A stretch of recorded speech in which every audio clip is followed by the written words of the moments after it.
It's hard because a lot of chunks of time are just blank in my mind. I'm not gonna tell you if you're wrong on the time frame or anything. No. So you're good. No problem. I'm just letting you let it out. Yeah. My mind jumps around, man. Like it jumps around. That's another thing I found from not being on painkiller.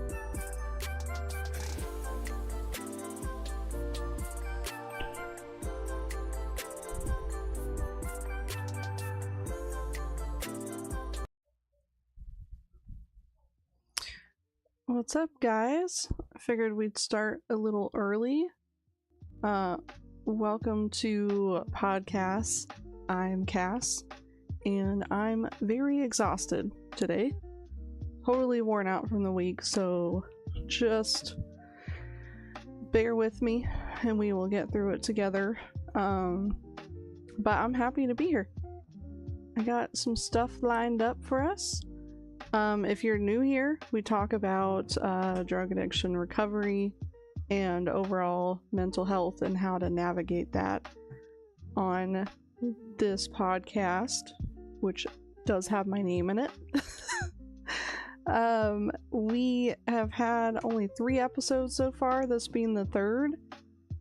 If you go back and watch the first episode, that was an interview with myself. So if you want to get to know my background, who I am, go check that out. I will have the edited version of that up this coming early week. I've been working on it, trying to make sure it looks great. But then episode 2 is also up, and I had a guest on, Anvilite. As you can see up on the wall of fame, he now has his little profile picture way up there. So if anybody ever wants to join as a guest, feel free to reach out to me on the best place to reach me is on X, Twitter. But today we are doing it a little different. So sometimes we'll have live episodes, sometimes they will be pre-recorded. Usually the ones with a guest will be pre-recorded. Today's is live because we're gonna scour the internet and go through Reddit and answer questions that people on there have about recovery. I also noticed some people posting on Reddit asking for help, so we're gonna like actually type and respond to some of those, hopefully help somebody out, and then also just talk about things as usual. Let me break out the TV stand, because if you didn't notice, something's missing. There's no TV on the wall. But wait, look, it would be higher quality if I spent more than 5 minutes on this. Okay, it's a work in progress. So I think I just need to change the loading screen. It doesn't help the quality. Where is... There we go. Hey, it doesn't look so bad here. I feel like this table though, the two-tone table, is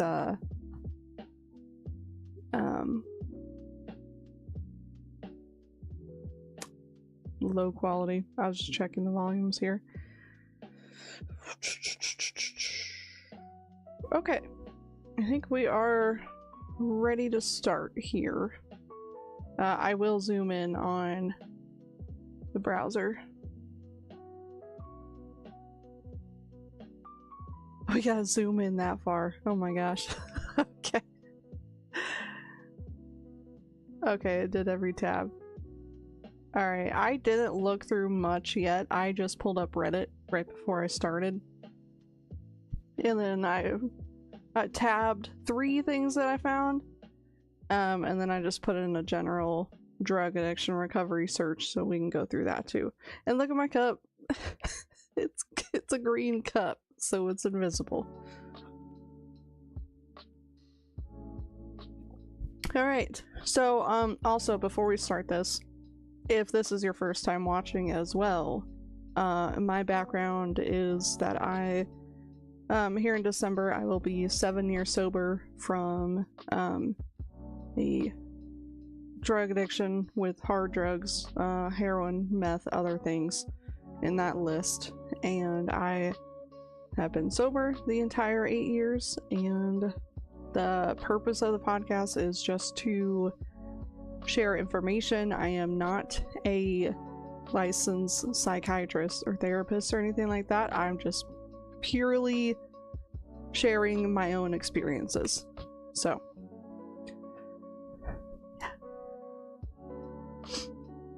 okay, so yeah, that's a general search.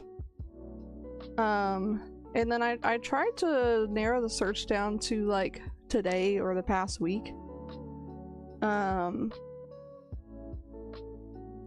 So like I think this person, we'll read through it and then we'll respond. Okay, hopefully there's no like requirements to comment on Reddit threads, because I have no idea. Let me silence my phone. But I'm excited.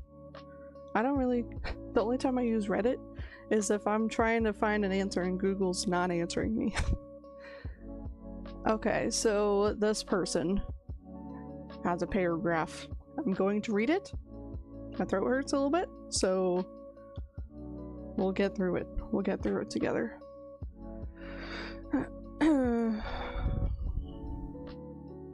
Turn the volume down just a little bit. Alright, this person Put the subject addiction recovery. In recovery, they said, "Good day.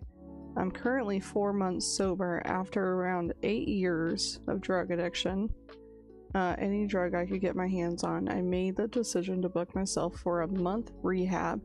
I was fed up with the anxiety, the terrible decisions, crazy messages I'd send people, friends, relationships lost, jobs I put no effort into or passion. I'm now kind of at a standstill in life. I'm eating healthier, lost like 10 kilograms of weight, do some volunteer work. However, I can't bring myself to work. I have so much anxiety in my hometown about the way people think of me. It makes me not want to go to shops and work and join clubs. I lost my license a while back, and it's also put a strain on my job choices. For years, I've never really cared about my jobs. All were really good. However, now I'm sober. I honestly feel like I just did the jobs to support my drug habits and lifestyle. Not sure if I should move town, sell my car and work overseas and travel, or what. I'm also wondering if anyone's been able to have a beer without any repercussions from prior drug addiction. As one day I would like to enjoy a beer overseas or at an event without falling into a world of drugs again.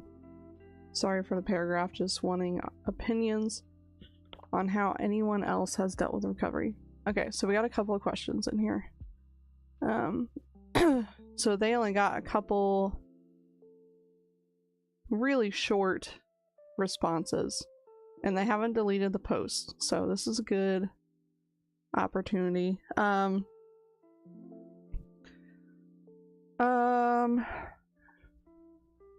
know my answer to the beer question first, but I'm gonna type it, and then I'm gonna type the answer the first question first. Does that make sense? Okay, so what they're saying with enjoying a beer, okay, so they're only 4 months sober. Now here's the thing. When you go through like rehab and recovery, I had like a lot of my therapists and whoever else I talked to told me, do not drink at all, it'll lead you to harder drugs. That happens to a lot of people. For me, I do have like wine here and there, but especially in early sobriety, it's like I've just felt like you don't want anything to like alter your mind state when it's trying to heal right after being on like hard drugs for years. Like they were on drugs for 8 years, you know, like I was on drugs for about 3.5 years, and I didn't feel like steady minded for at least like 2 years. Like it takes time for your brain to like fix itself, especially if you're working on things. So the answer to their second question about beer, I'm gonna say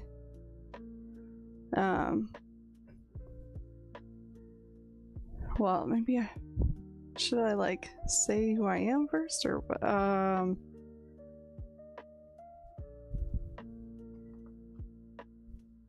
this is gonna be in the second part of the answer, so well, shoot. Let me think. I'm just gonna say in my early sobriety, aka less than a year, or let's say aka during the first year, I felt like I had to avoid anything that is mind altering, because it really took me a long time, years, to feel fully healed mentally. I was on heroin, meth, etc. for 3.5 years, and I'm now just about 8 years sober myself. Congrats on becoming sober. I think if you eventually have a beer every once in a while, it's okay for some people, but definitely avoid it the first year or so after you've worked on yourself mentally, if that makes sense. Okay, and then what was their other question? Like their first question.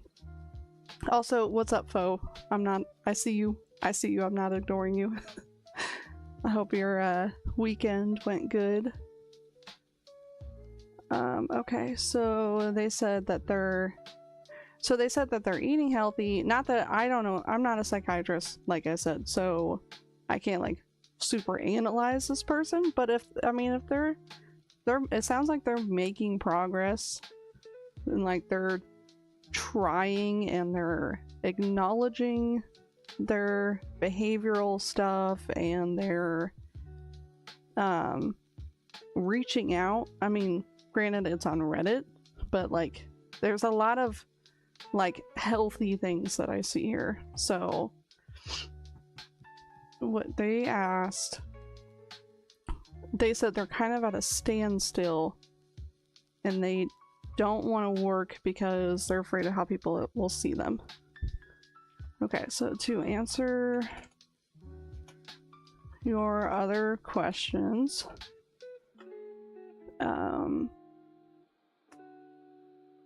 feeling a standstill is totally normal after a chaotic lifestyle.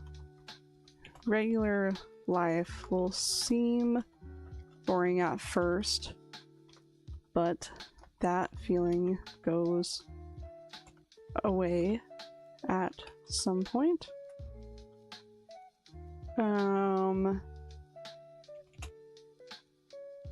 I'm gonna say, take it from me. And then I gotta add an LOL. Okay, I gotta keep it lighthearted. And then also with having anxiety about work.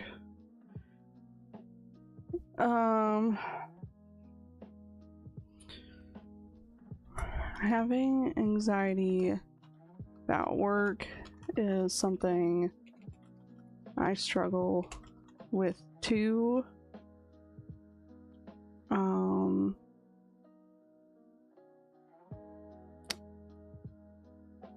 They said it was because of the people.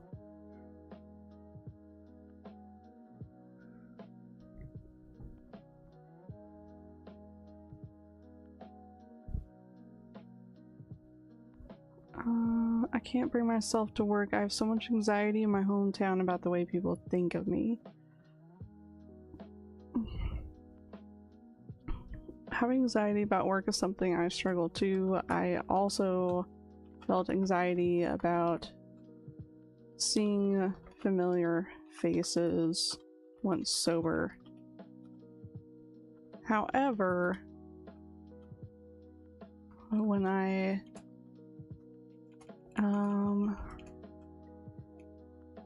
it wasn't so bad once I slowly got back into the swing of things.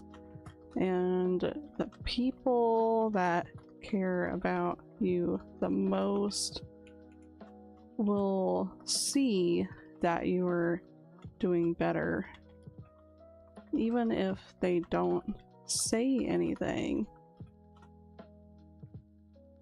they may start to put trust back in you.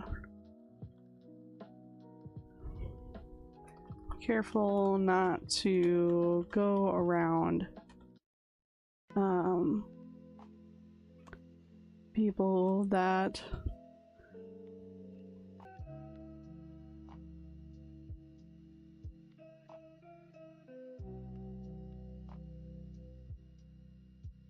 okay. Next. What's up, Rexy? Coming through to hit the like button. Thank you. My coffee's gone, but all of the like frothed milk is still in there. So it's just like a cloud in my cup. You are you good, Rexy? We're just answering Reddit questions right now. Trying to help people out. Okay, this one's from 11 hours ago. They put, is anyone else here a drug addict? Is anyone else here a drug addict? I've been addicted to drugs for a while, ever since my freshman year of high school, and have been addicted to numerous substances over the years. I think I love drugs so much because I feel they make me more palatable, productive, and sociable. I love to feel like a normal person, and I feel normal on drugs. Does anyone else relate to this? Okay, but my question is, so they're saying that they feel so great, but then they're posting on Reddit, like, because they're struggling with it. So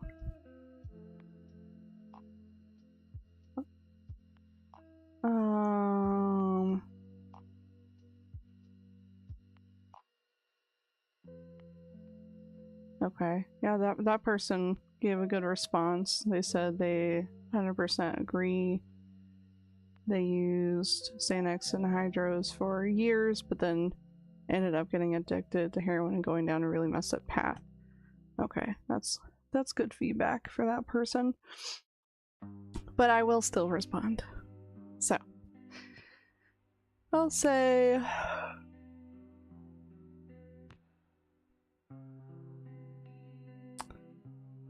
this is a tricky one.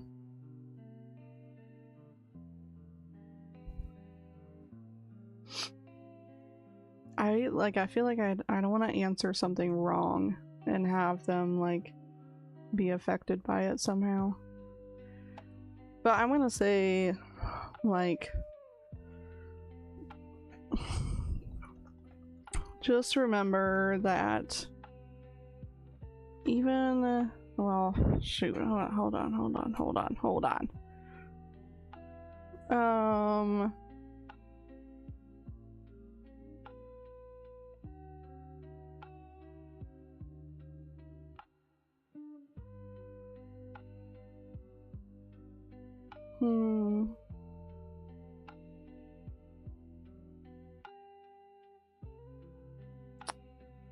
They didn't say what they're addicted to. I think that does make a difference.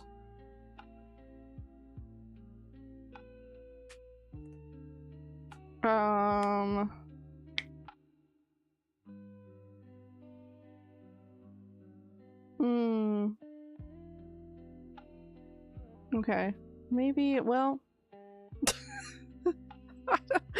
I don't know how, like, shoot, okay. Okay, let me just focus on, like answering the question directly based on what I've gone through.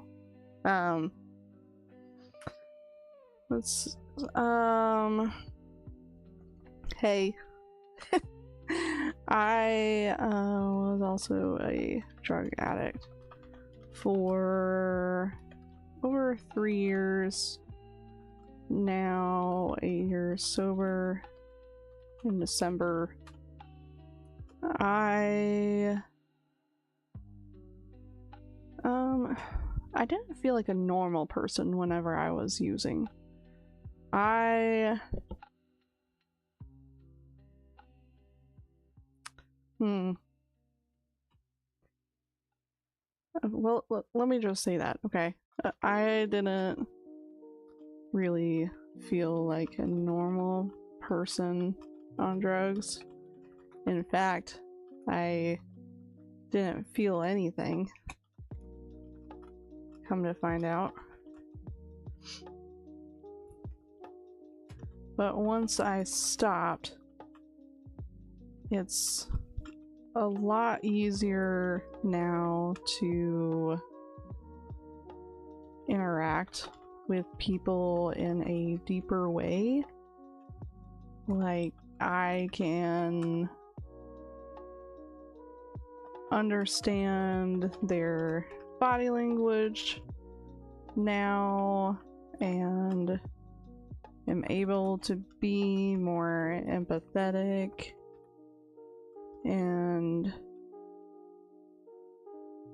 just more connected mentally to conversations and social situations. I didn't quite realize how surface level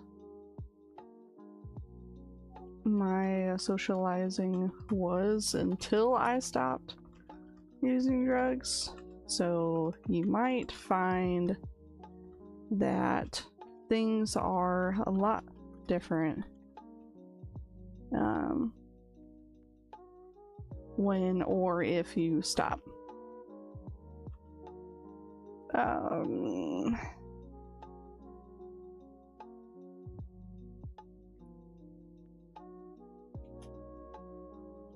Yeah, I guess I'll just leave it at that.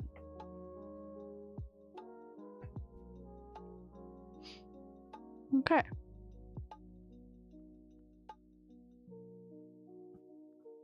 This person said, how did you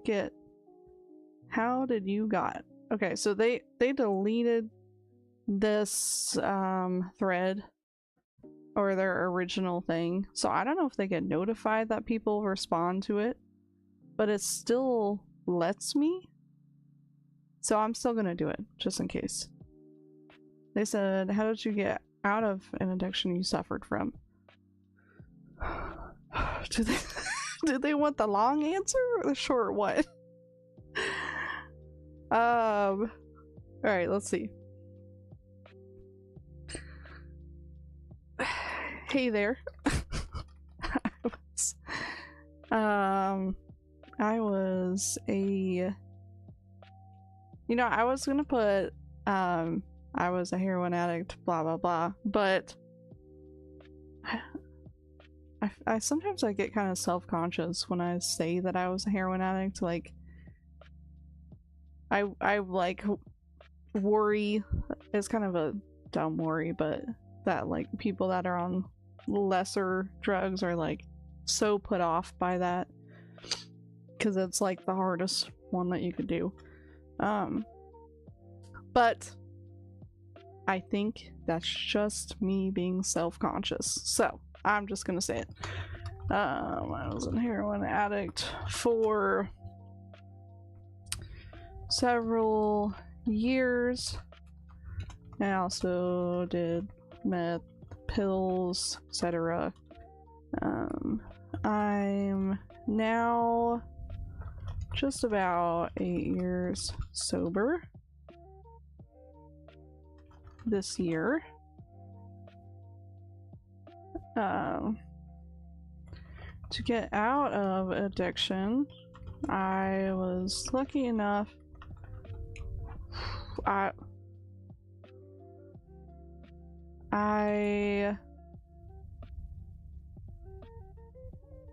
reached out to my parents for help, and they were told to put me in a detox facility, followed by an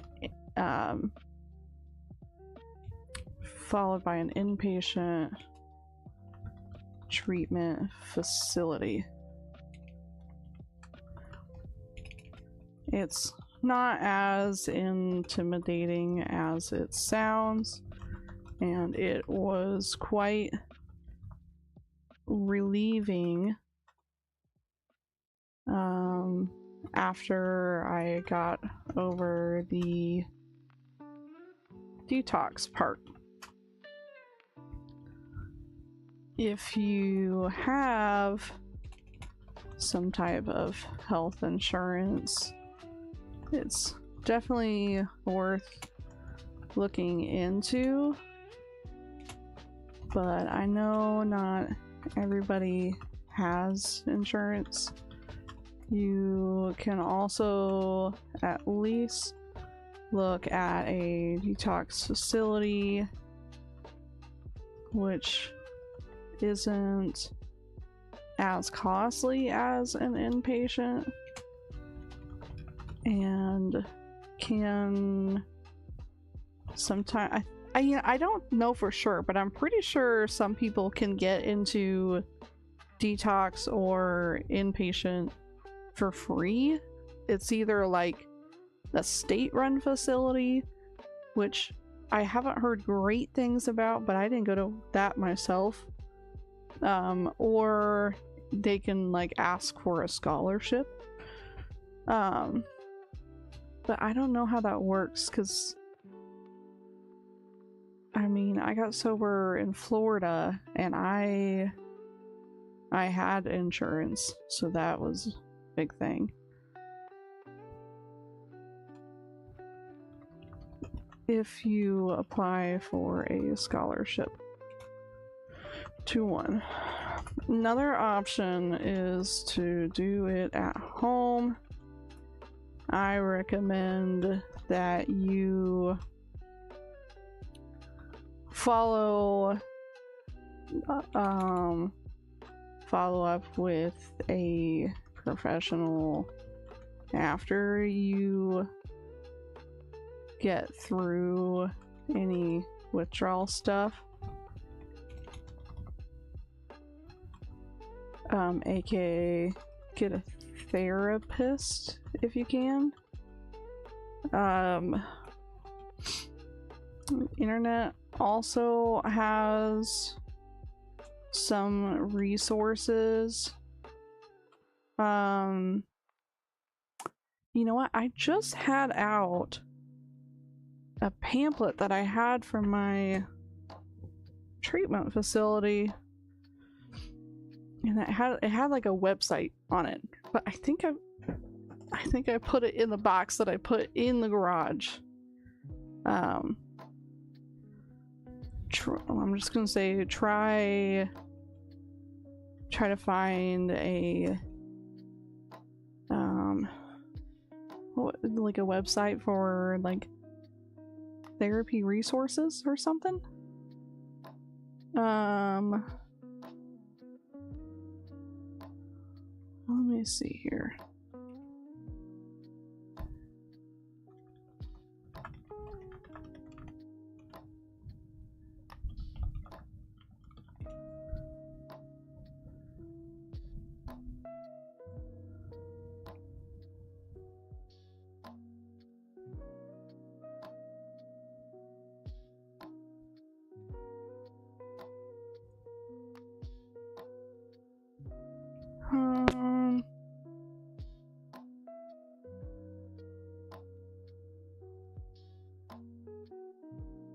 I'm looking up.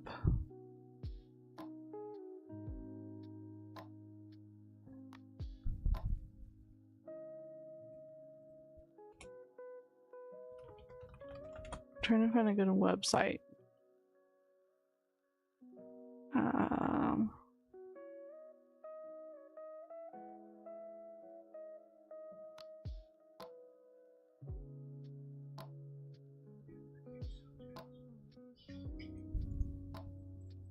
Show you guys what I'm looking at.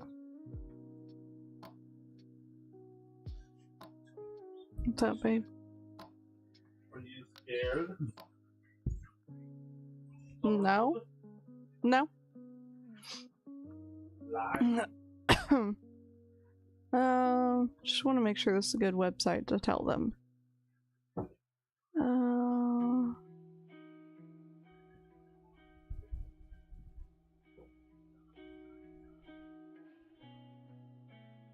caring, compassionate, personalized approach.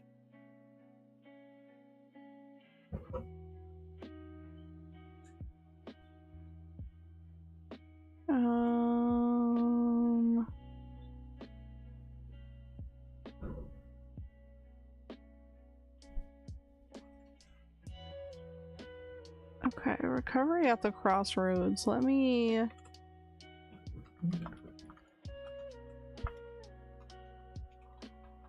look at reviews of that place.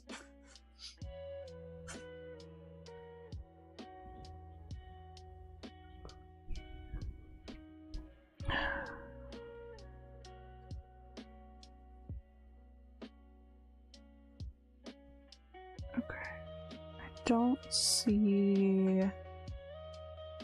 Alright, so we'll tell them about this. Try to find websites. I don't know. Alright, here's one that I found that might help a little.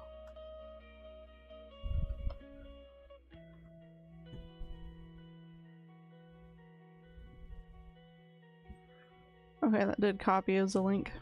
Sometimes my computer is weird about whenever I copy a link and paste it somewhere, it like just puts the words. That time it actually linked on the put a hyperlink on the words, but sometimes it doesn't. What is that? I thought I changed my Reddit name. Why is it?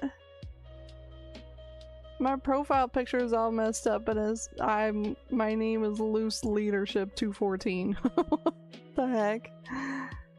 Okay, well. Anyways. Alright, so we read those. Blah, blah, blah, blah, blah, blah, blah. What time frame are we on? Past month? Let's do today. Check today. My friends became drug addicts, and I don't know what to do. Let's look at it. Oh, God.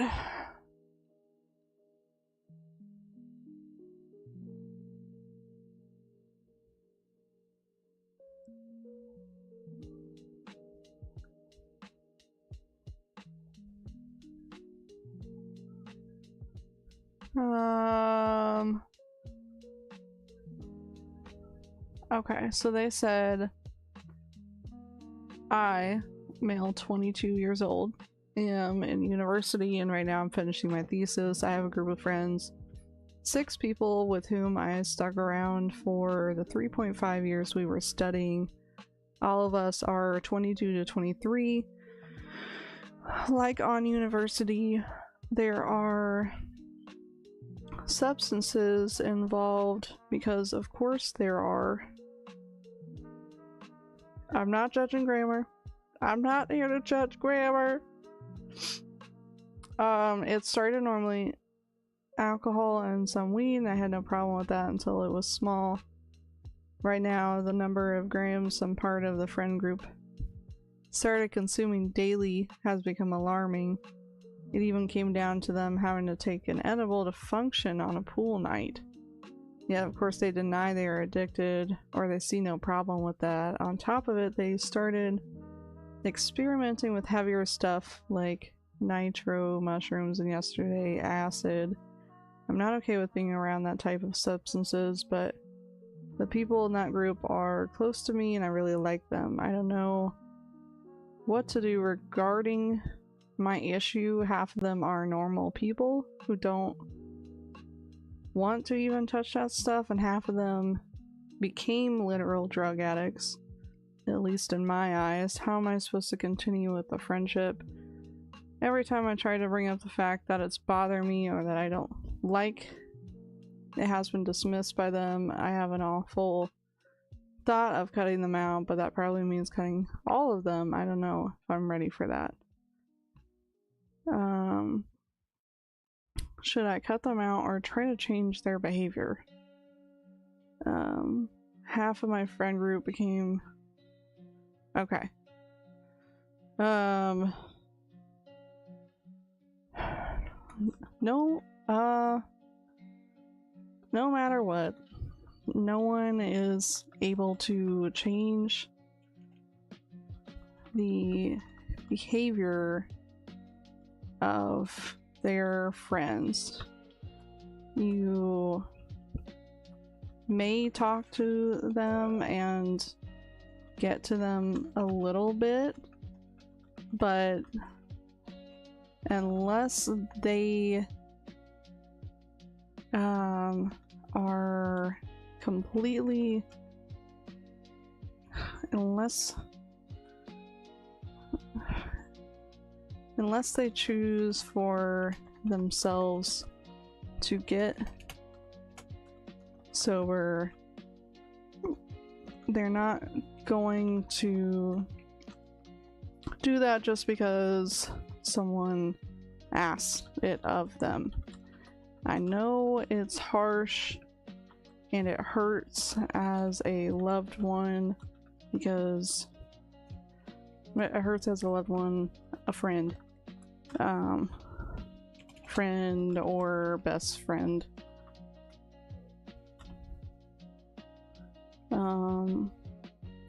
I know it's harsh and it hurts as a loved one to see them turn into something they're not, into a different person you don't enjoy being around.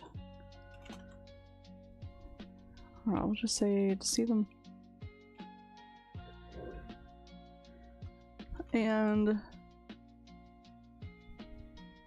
wait, I know it's harsh and it hurts as a loved one.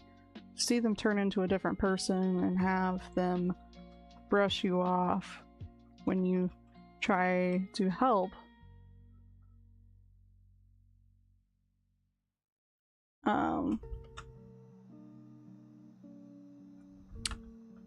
The best thing to do is to love them from a distance. If they regularly party with the stuff and you're not comfortable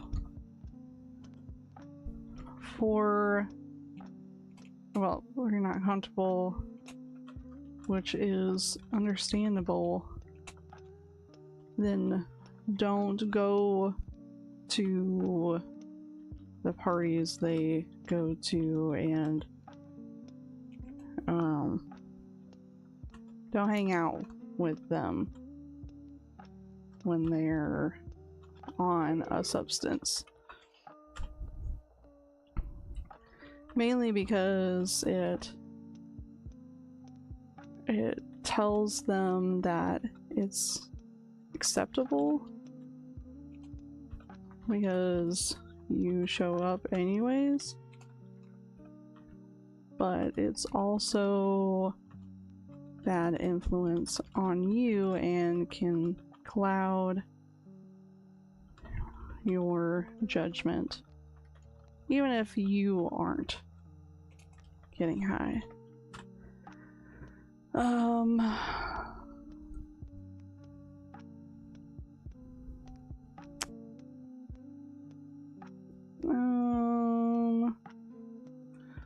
It's also college, so keep your distance and do what you gotta do to get through school, and then see if they're clean afterwards. It's I feel like I'm just ranting to them now.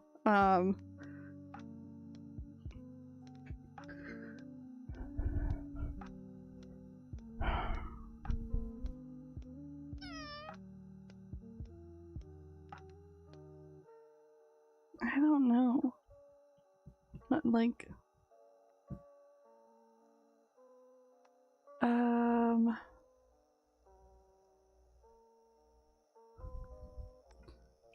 I'm not sure what else to say other than for them to like just focus on themselves. But it's hard to tell somebody just focus on yourself if they like have good friends that are not like, if you're watching your friends like actively lose their track on life, it's hard to just focus on yourself. So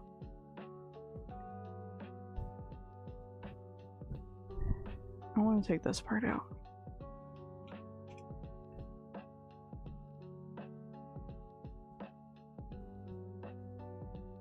I'm gonna say like, do what you think is best.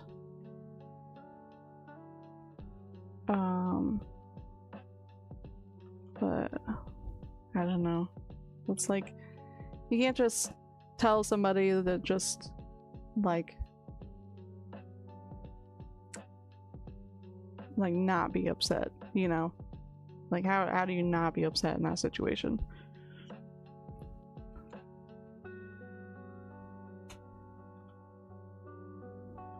I'm just gonna say sorry you're going through this tough situation. Friends on drugs can be painful to watch, so don't put yourself through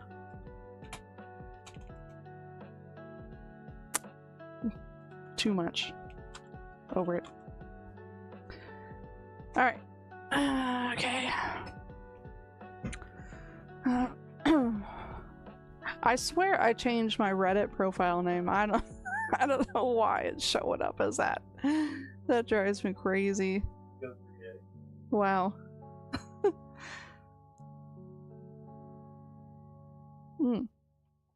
Had about 2 drops of coffee left in that. Hopefully it's enough.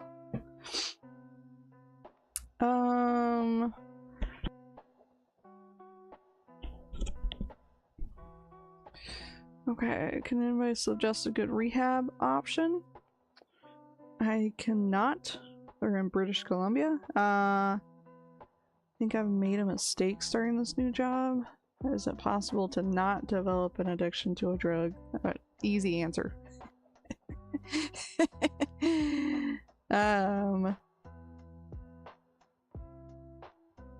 Okay, let's read what they said. My family, both my mom and dad, have a deep drug history. I've been using marijuana for about a year, and I've yet to feel any type of addiction symptoms, which is especially weird due to my genetic probability. So to sum it up, is it scientifically possible to be immune to an addiction?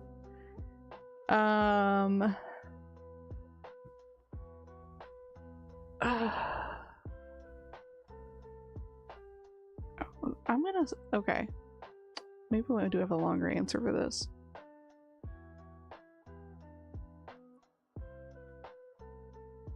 I'm gonna say I don't think there's an issue with weed. It's not really addictive. And then I'm gonna say also, what's up, Nathan? He said, oh, drugs. I'm not a scientist, but I'm pretty sure that sometimes kids don't get the addictive trait from their parents. Be grateful for that, because I did and ended up doing heroin for 3 years. But look, laughing about it helps me. Okay. But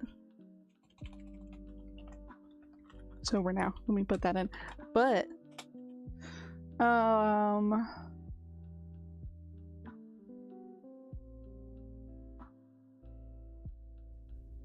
it's good that you're actively thinking about it. I'd stay aware of that and aware of your behaviors just to make sure you're good.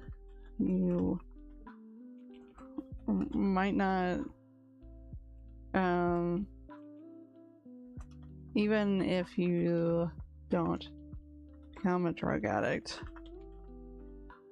God forbid, you can still have learned behaviors from them that are unhealthy. So like keep an eye on that, keep your priorities straight, and be a good person. And I'd say that's more than enough.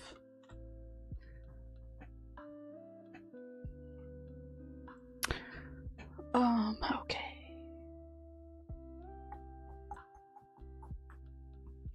I'm about to go to sleep, but I came by and say hello. Hello. What's up? Oh, this person's 1 year sober. Let's congratulate them. Sorry, guys. Okay. This person looks like a sobriety story.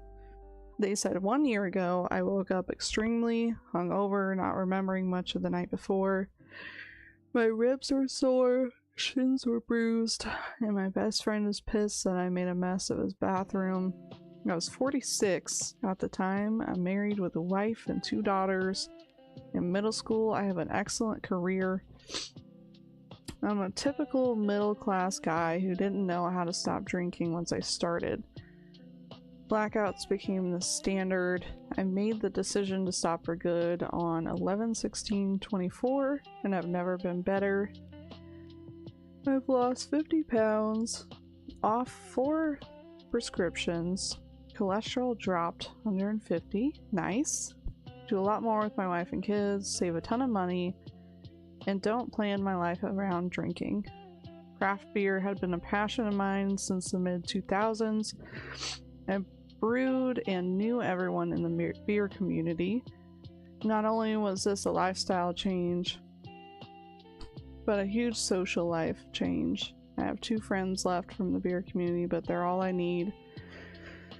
I haven't seen that best friend of mine since this day 1 year ago. Ugh. Sorry guys, I'm struggling. My voice is tired and I'm tired. Probably should have brought my water over here.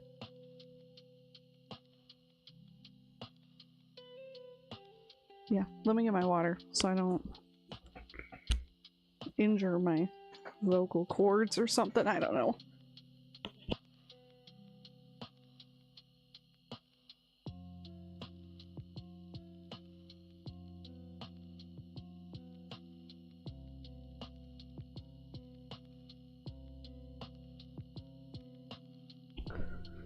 Alright. Where was I? I did this cold turkey, pure willpower. Insane. And love for my family. Oh, and therapy. Okay. It's like, pure willpower doesn't always work. Alright, so let's put a congrats gif. Woo! Congrats. You made it. Keep going. Remember to never stop improving. What?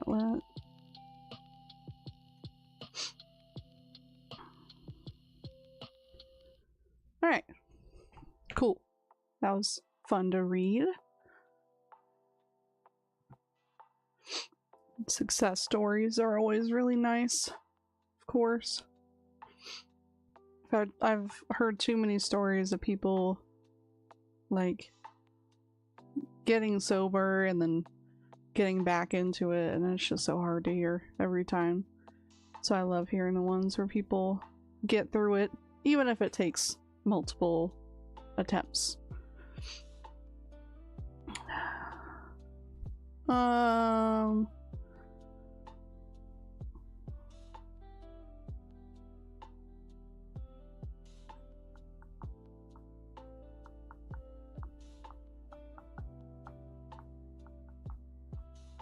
I was gonna click on this one. It says my boyfriend is an addict, but I don't feel like it's right of me because to respond to a lot of the ones about family members being addicts or friends, because I was kind of like on the other side of that.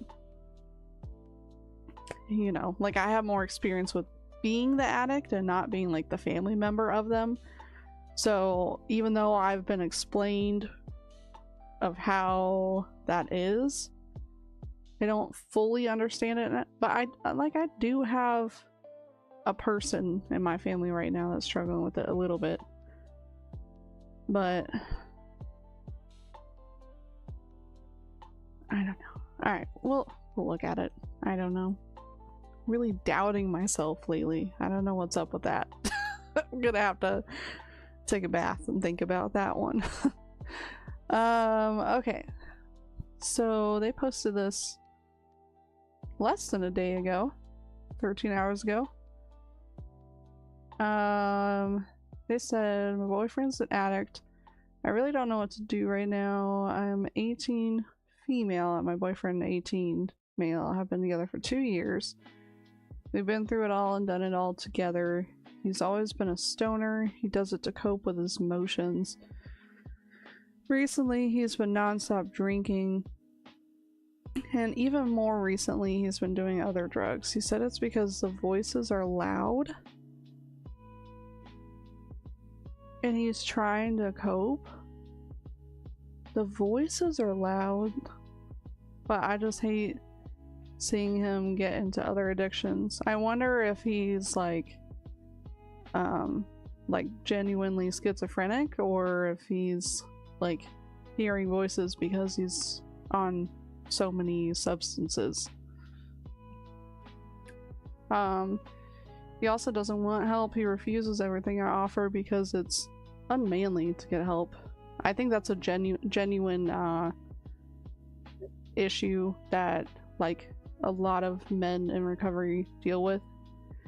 Obviously I can't fully speak on that because I'm not a man, but like the group therapy that I did, at least half of the people in there were men, and they like it was definitely a struggle for them to get through this like initial barrier of like not like hiding their emotions in themselves.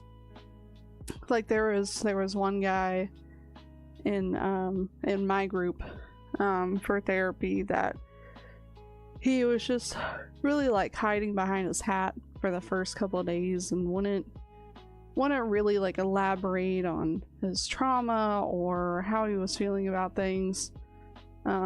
So it was really like I definitely saw that the men in the group like it took I think it's just something about, you know, there's such like a vulnerability to saying I need help, I have a problem and I need somebody to tell me how to get rid of that problem, which is hard for anyone, but I think for men it has its own complications with the way that they're raised and how they're wired mentally, which is different from women. So there's an additional complication to that. And she said he has some obvious trauma. I'm just so at a loss because he's not even the same person I fell in love with. He doesn't even treat me the same. Everything about him is different. What can I do? And she put an edit. Thank you for all the love and support. I gave him an ultimatum. He starts reaching out for help and starts getting sober, or I leave and never look back.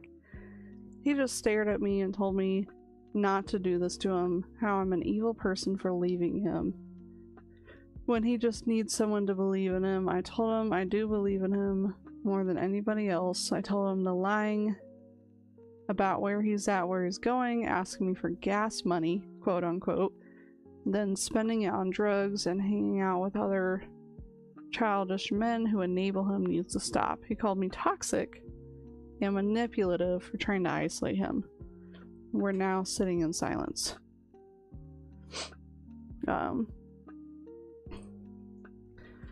I saw your post and the edit. I'm sorry you're going through this.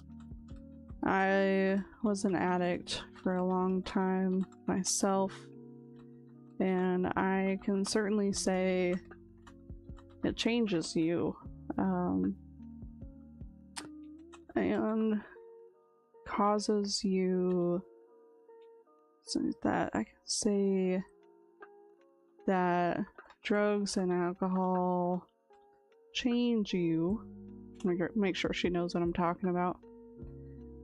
And causes you to say things that are hurtful with no remorse.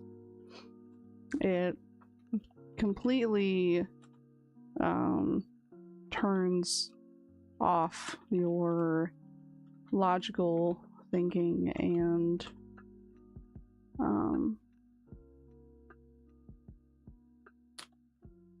prevents you from genuinely caring.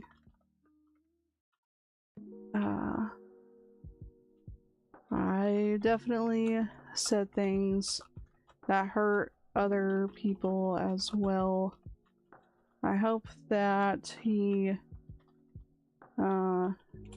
eventually makes the choice to stop. Please don't sacrifice too much of yourself trying to get him to stop, because people change on their own time. The ultimatum was a good idea and brave of you to do that. Sucks that his response was so negative. If anything, that tells you he's not changing anytime soon. Do what's best for yourself in the meantime. Pray for him. Whatever you gotta do from a distance. Much love. I've never signed off on something saying much love. I do now. What's up, Green Man? Welcome into the chat. We're just exploring Reddit today, trying to help some people.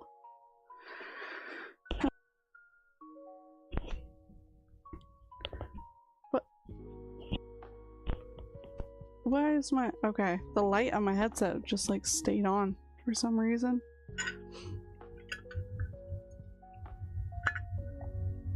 I'm so tired, guys. Like, I don't need to go to bed yet, but I'm like... it was a long work week, and honestly, with starting this podcast, I'm in a good spot to where it's not as mentally draining as it could be. But I knew that it would be a little bit, because sharing your story and stuff is, there's like an emotional hangover from it. and it was pretty long emotional hangover from episode 1, but I know for a fact that it will get easier, and it already is a little bit. So, but I'm enjoying answering these, so I'll answer some more. We won't be live much longer, but and then next week we should have a guest. I won't say who.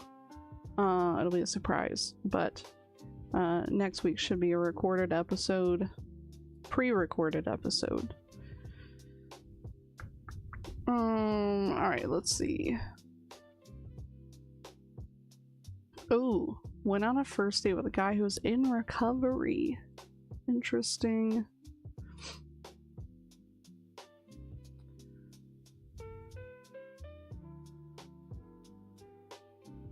Oh. This person started their response with, "On the off chance this isn't a joke post, I'll bite." Wow. Oh my goodness. Oh my goodness.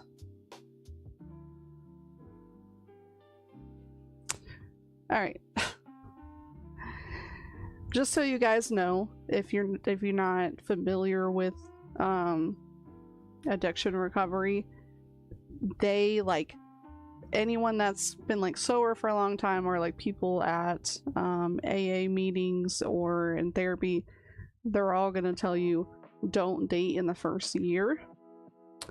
I in fact broke that rule. I would not recommend it, but I did date someone that had never done, that wasn't in drug recovery.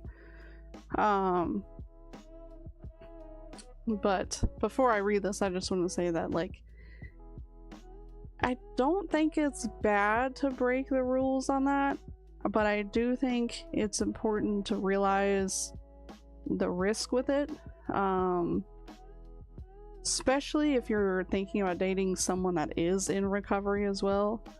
I don't think that's a good idea, but everyone's different, so you don't know. Just make sure you know somebody. Get to know people before you make it serious, is all I say. I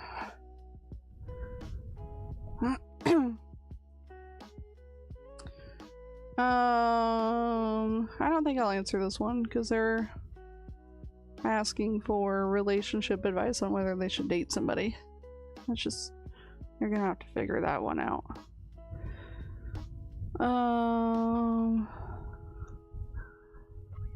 This person says, objectively, why are addicts encouraged to get sterilized, especially given how often their kids get taken? Oh my god. That is... oh my goodness. I understand being upset with how the world is and how some people's kids are not taken care of for a certain period of time. But you're not gonna sterilize people.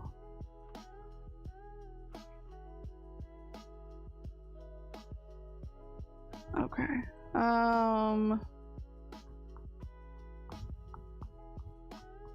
Alright, so this one is, they said, I recovered and stopped struggling years ago. Ask me anything.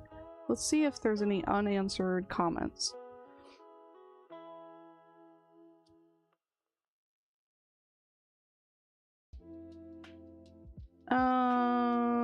Oh, they struggled with anorexia. Okay. I don't know anything about that. It feels like a drug addiction. Let's see. Okay, that's with picking. I did have a problem with picking. There's a name for that disorder where you like pick out your skin or whatever. Mine was because of meth. And it like continued after I got sober for a little bit. Therapy helps. But I don't think this person... yeah, they don't mention being in recovery, so we'll leave that alone. 35 in addiction recovery, looking to chat with anyone. Anyone in this position as well. Last night I posted but fell asleep. Respond to anyone who isn't gonna ask for. Oh, okay. I think they're looking for relationships.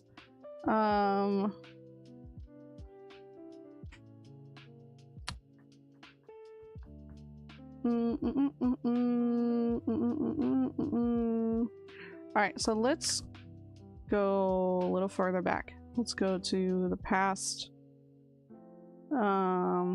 Let's do all time. Why not? Maybe someone was unanswered from 10 years ago, you know. Alright, I've clicked on those. That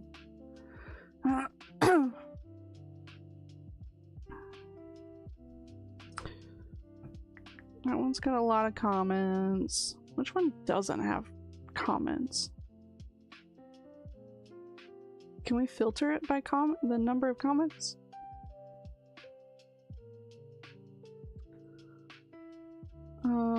Wait. Comment count? Can we do the least number of comments? Can I go to the last page? We're gonna be scrolling for years. We're gonna do it. Come on. Come on.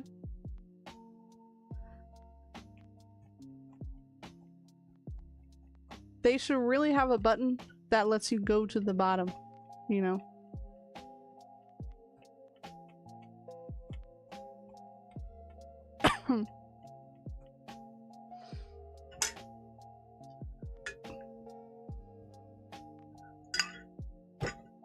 Oh, it's at the bottom?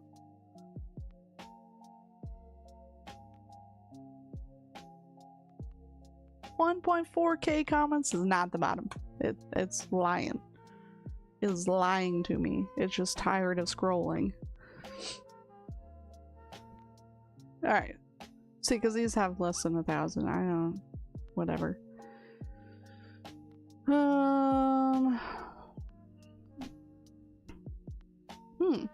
Let's look at this one. People who bounce back from severe addiction and have a life now, how do you do it? How'd you do it? Context, I don't have any severe addiction, maybe some basic phone addiction and stuff, but I see people who are once addicted to weed, drugs, etc. made a comeback and work like 12 hours a day and are really successful today. From being at your lowest point to someone you can be proud of, how'd you do it? What do you think helped the most? Please share your stories. Edit. Well, severe addiction or not, if you were down in the past and then made a 180 flip and been working harder than ever and achieved things you dreamed of, would love to hear them. Okay, so how do we sum up my story in about 3 sentences?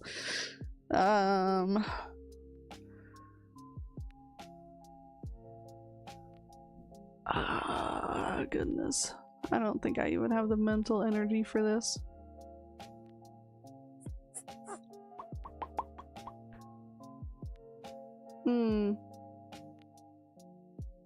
You posted that a year ago? Yeah, I don't have the energy for typing out my entire story.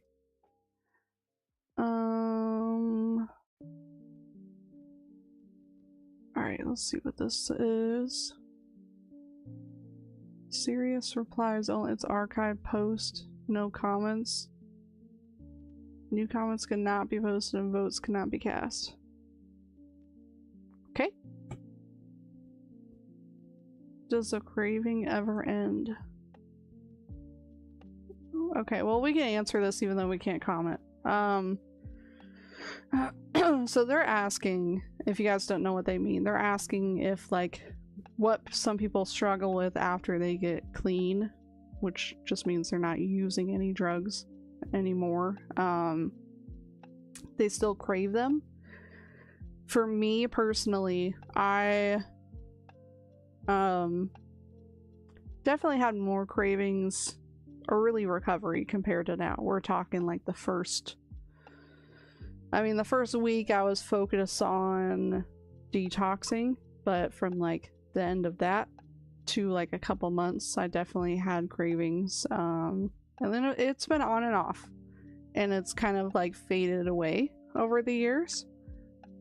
Every great once in a while, I'd say like once in a blue moon, like once a year, I get like all of a sudden a craving for it, and I have to like stop myself.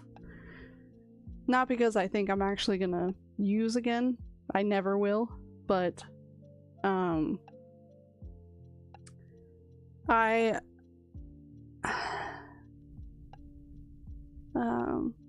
how do I phrase this? I get the feeling all of a sudden that like I am craving it, whatever it is, whether it's cigarettes, you know, heroin, meth, pills, whatever.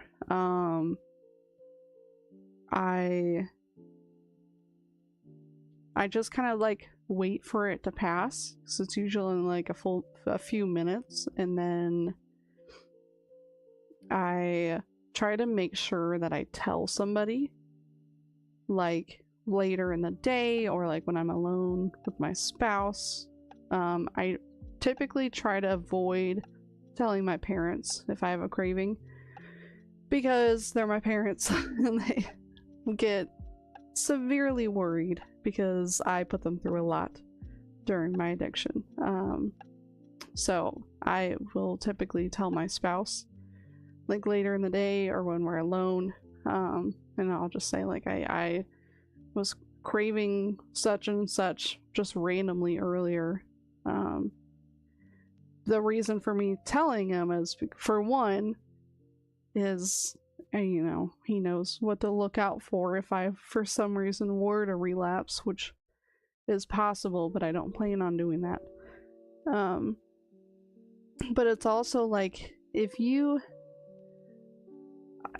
usually like if there's like a negative thought that comes into my mind, whether it's a craving or something else, thoughts tend to build up and snowball and fester and give themselves excuses and stuff in your thoughts in your mind. So I think that if a thought bothers me, if I say it out loud, tell somebody about it, it kind of goes away.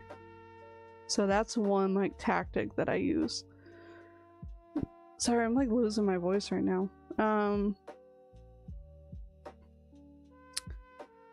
But it's definitely pretty small.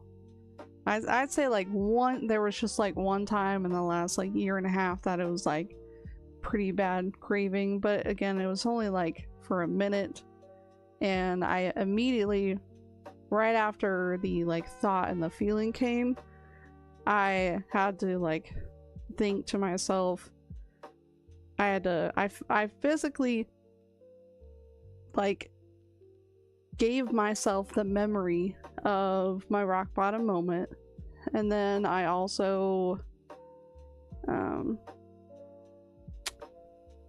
thought about what I have now. You know, like I tried to be mindful and ground myself, like by looking around my living environment. What do I have now? You know, I have a kid, I have a spouse, I have a clean shower, I have toilet paper to wipe my ass.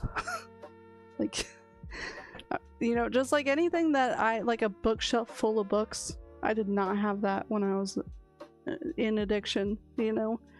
Like I have like at least 20 fantasy, like mythological books that I like could pick up and read that I haven't read yet, just because I got them for myself. And that's, you know, anything that I can find that I'm grateful for, immediately, like, it relaxes me. I'm like, okay, there was a reason that I stopped, and there was a reason that I've stopped. So that's how I handle cravings. They don't come often though, which is nice. Initially they do, and I think with that, some of it is willpower, you know, having a lot of desperation whenever you stop using helps, because I had a lot of reasons. I had more reasons to not use than reasons to use. I think that's a good way to put that. Yeah, like it just wouldn't even be worth it.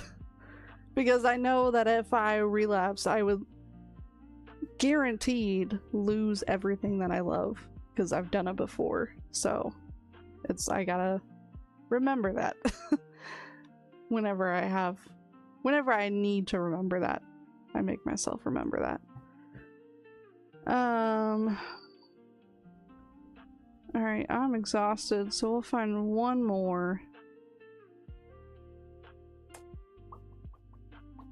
Let's go in the past week. See if there's somebody I can comment on again. And then we'll be headed out.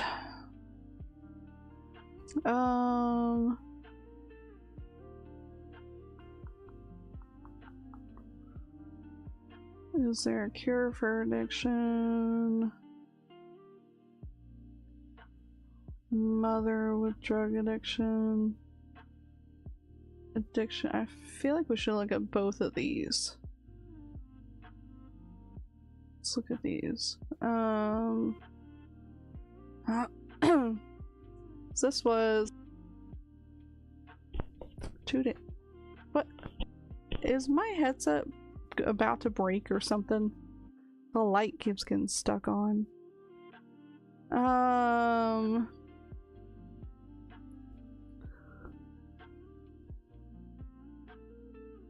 Okay, I think they probably got good advice, but let's look anyways. Today I had a moment of weakness and decided to get high at the methadone clinic I go to. I ran into an old friend that offered me heroin, probably fentanyl, and a needle, and I took it and used. That sucks. I used to have like dreams in early recovery of that happening, and I'd wake up so fucking pissed that I used in my dream. And that was another way that I realized that I was like, I'm not doing this again, because I would have those dreams like all the time. I don't anymore, but early recovery, it was like that exact situation. I was so scared that that was gonna happen to me, because people just say it doesn't take much to relapse. And she said, unfortunately, my 7-month-old was on his car seat with me. I've been struggling with postpartum after having the baby and depression. I don't have much of a support system. As I was driving, I pulled over because I was nodding out. That's awful. Someone called an ambulance when they saw me, and the cops came. They took me to the hospital and found the rig and drugs in the truck. The father of my son, my boyfriend, came and got the baby. Please, I'm not looking for judgment. I've had plenty. I need support more than anything right now. I was given a summons for DUI and told in a couple weeks other charges would come. I know CPS will get involved. I'm not a bad mother. I'll provide for my son. I've only been in trouble once years ago. I was clean for 2 years until recently. I know I've made a huge mistake. What do I need to do? What's going to happen?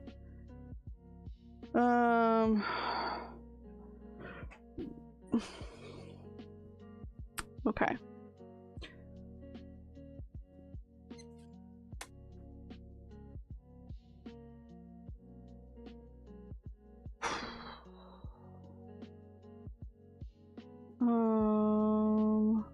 I'll say sorry to hear that you've relapsed.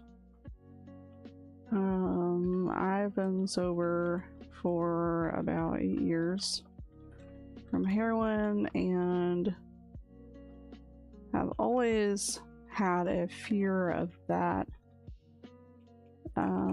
exact situation happening to me myself.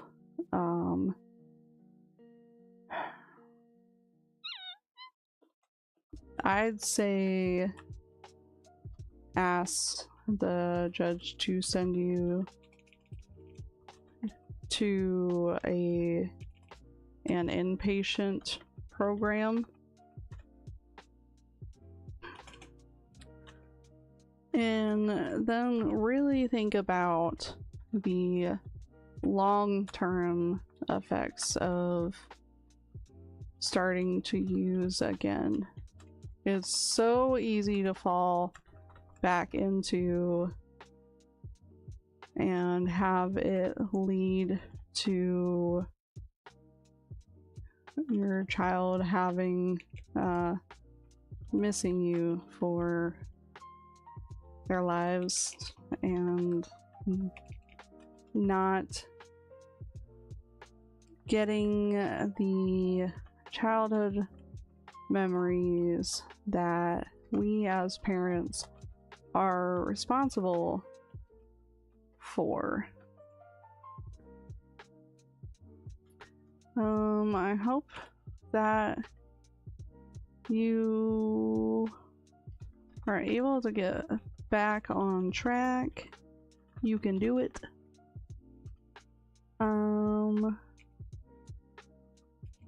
Always remind yourself of the consequences and how dangerous it can be for you and people around you. Remember to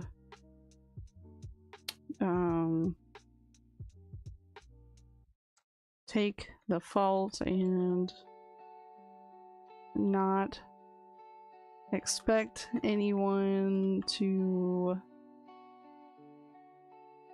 feel bad for you, because they won't. However, don't forget that you have thousands or let's just say millions, have millions of other people going through the same thing out here.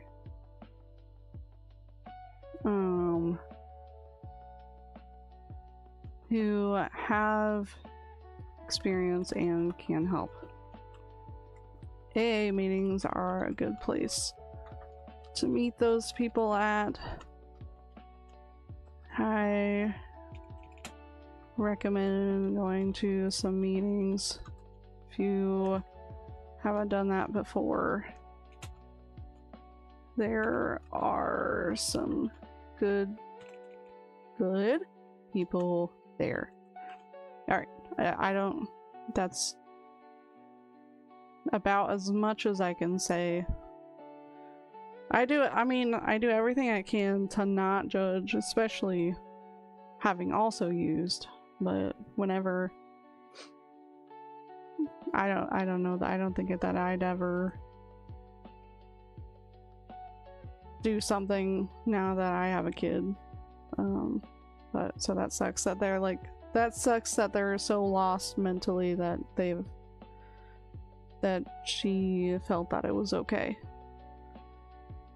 But it sounded like it was like a very like a quick what's the word I'm looking for? Not intrusive thought, but what's that word when you like you make it like a quick purchase or something without even thinking about it? I don't remember what the word is. I don't know. Alright, last one. Addiction advice. Need advice? Have a close friend and coworker struggling with addiction. I think rehab may be necessary. How do I convince them to do that? Any advice on the best way to go about it that won't impact their job and law license? Guys, if you know somebody that's on drugs and they're in charge of other people's lives,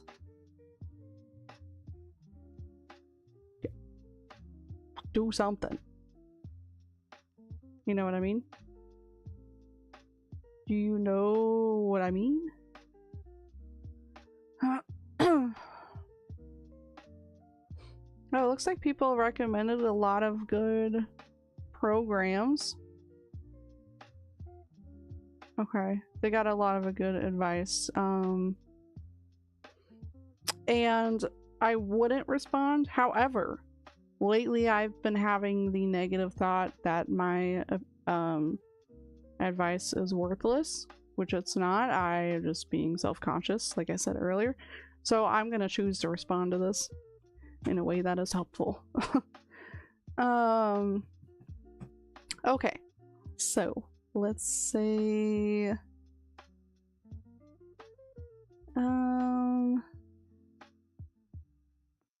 okay, so first of all, I don't have advice as for voiding their loss of a law license, since I'm not experienced in that.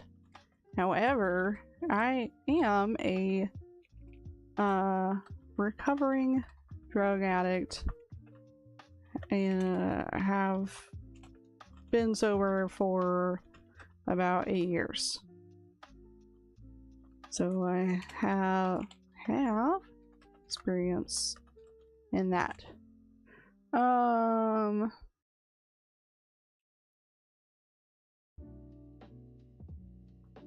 They didn't give a lot of details about how their coworker is acting and how bad it is.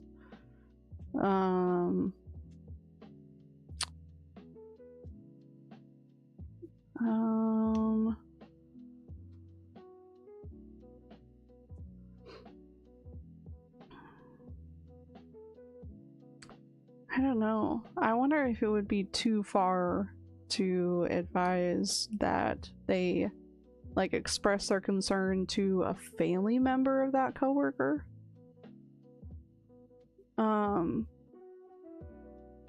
I don't know that that would be the best advice. But also, like, as a family member myself, I would want to know if my family member had gone off track again.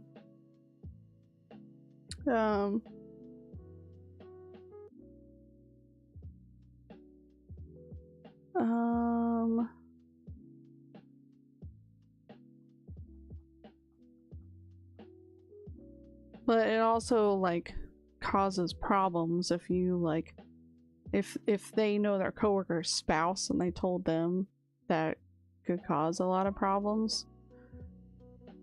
So I don't know.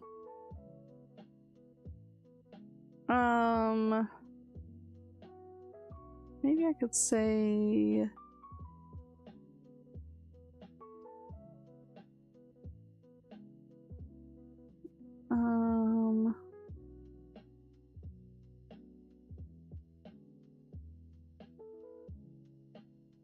I don't know, because that's something that's like completely out of their control, you know. And if their actions, like if they change the way that they treat that person, if they're like extra nice or they're less nice, like the effects of anything that they do on that person, on like the effects on their addiction path, it could go any way. Like it's gonna go how it goes no matter what they do. Which could be they could end up being okay and getting over the addiction, but you don't have control over other people. But like they're wanting to convince them to get sober. So just someone else mentioned in the comments that that they can't, or yeah, you can't convince someone to do something they don't want to do. And then people offered program recommendations. I'm gonna say what am I gonna say?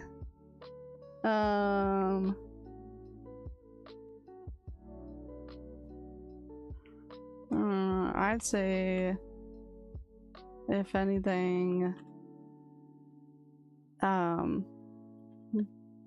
give them your express your concerns to them in the most honest, clear way possible. Like other commenters have said, you can't change them, but what you can do is leave a memory with them of something you said. Like, in my addiction, no one was able to change me.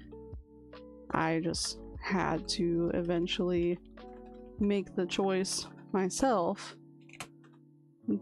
But I do have distinct memories of my dad and a few other people. I can't remember specifically who right now, but I know there's a couple moments.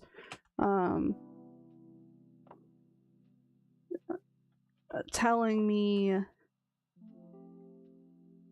their straight up thoughts and impressions of what they see me doing.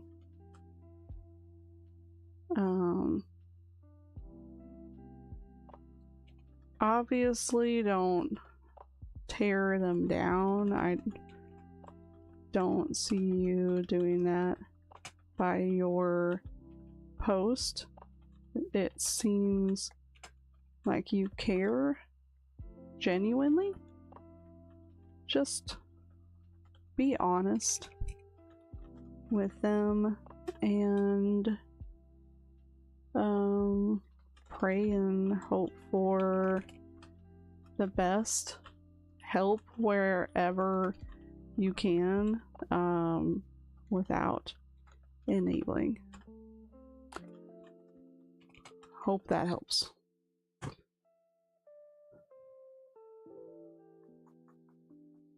Alright. I think that's gonna be it.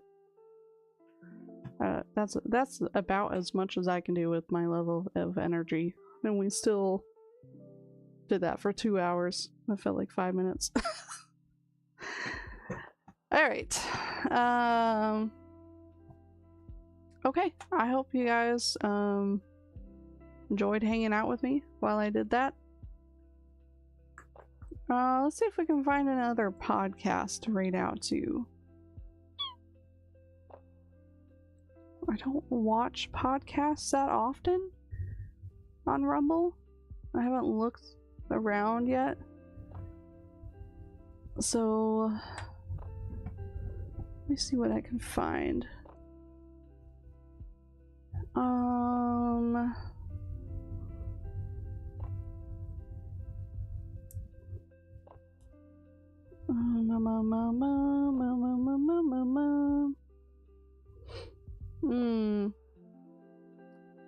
Man, there's a lot of podcasts, huh?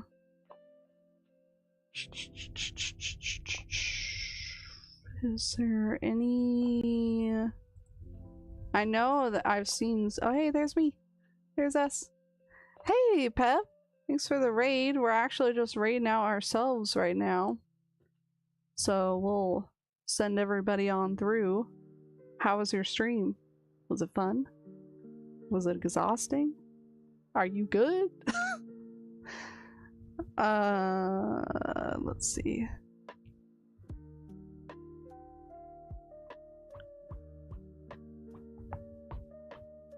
Trying to find some sort of mental health podcast.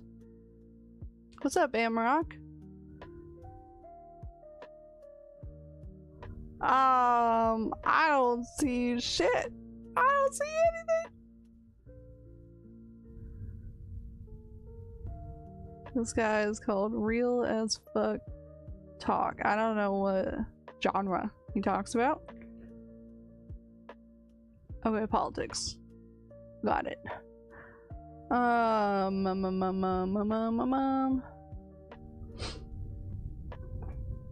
Oh, hi, Ava. What's up, Fridas? Look at you with the podcast. I know it's cool. Oh, podcasting's going all right. Kind of figuring out my footing. The first episode, I interviewed myself, which I thought was pretty unique for like an introduction, and then I had a guest last episode, but it was pre-recorded, and then today it was just me answering Reddit questions. I think I'm doing this correctly, I guess. I don't know.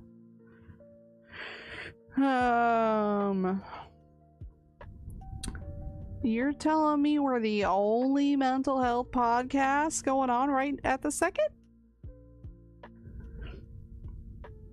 It's a drug addiction recovery and mental health podcast. So every Sunday at 9:30 p.m. Central, it'll either be a live episode or an edited video. And that'll be the topic. Because I've been sober from heroin for about 8 years.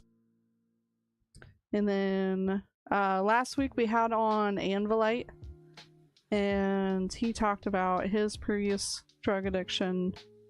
And then generally we're going to have people on that are either previous addicts or have family members that were, or we might do a couple episodes that are just general mental health maintenance stuff, you know? So I might have just other people on too. We'll just see how it goes. Well, it's pretty good. Congrats. Thank you. It's been pretty fun. It's been a little mentally exhausting at times, but I think there's exhausted. well, I think there's value in it, you know? Like, I enjoy the gaming, and I think that provides entertainment, but I think talking about this stuff could really help some people as well. Is there...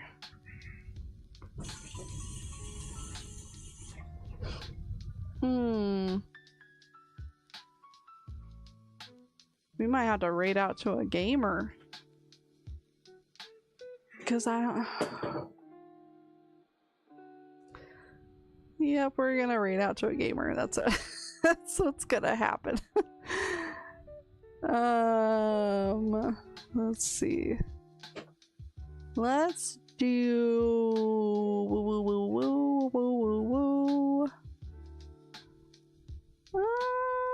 Zelda's pretty relaxing. Let's raid out to Fairy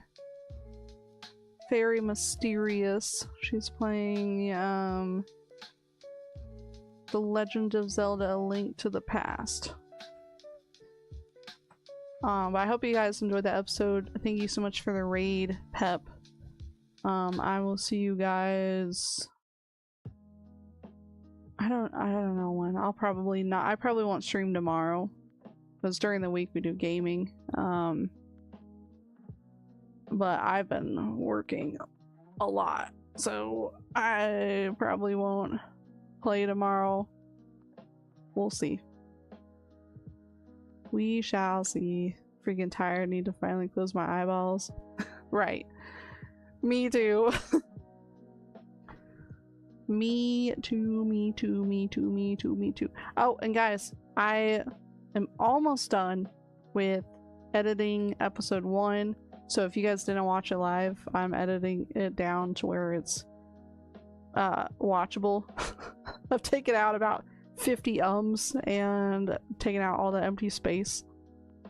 It might still be like almost an hour-long video, because it's a full episode, but check that out once it's uploaded. You should get a notification. and I should be done with it in the next day or two. But I also know that I said that last week, but I've been working on it. It's just taking a long time, okay? Alright. Well, I hope you guys have a good night. Why is my face frozen like that, bro? Hope you guys all have a good rest. Take care of yourselves. Last week we forgot to do like a take it or leave it thing at the end of the podcast episode, which is what I said we would start to do. Which is like one piece of advice. You can take it or you can leave it. You don't have to take my advice ever. So I think this week we will do, let me think. How about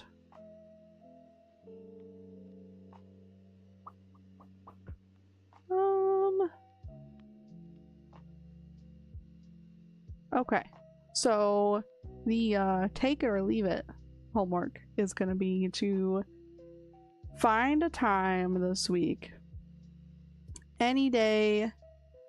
You only have to do it once. Try to find a time where you're just like, there's no one around and it's completely silent. As a mom, I have a hard time finding that, but usually it's like school pickup time or whatever. And just sit in silence for like a full 2 minutes. Like, look at the clock, but like also don't really look at it, but like a full 2 minutes, just sit in silence and let your thoughts do whatever, and then make them stop at 2 minutes and go about your day. See what happens. Okay, great. That's what I do if I'm like really struggling to contain like overthinking and just like jumbled thinking, is I will sit either in my car or in the bathtub, and I'll do that. And even if it's like, even if my thoughts are cussing myself out, which it sounds ridiculous, but no matter what the thoughts are, just let them out in your head, and then just like, okay, that happened, and then just like shut them down, and it like it gets rid of some stress somehow, because you're like just acknowledging that, you know, thoughts are there, and then they don't have to control you, pretty much. Okay, that is the take it or leave it. You don't have to do that, but if you try it, let me know how it goes, or don't. It's for you, it's not for me. Alright, we're gonna raid out. Just hang out in the chat, it'll send you on over. Please drop a like even if you don't stay and watch Fairy Mysterious, but she's pretty cool, so check her out, and have a good night. Confirm raid. Bye. See you later.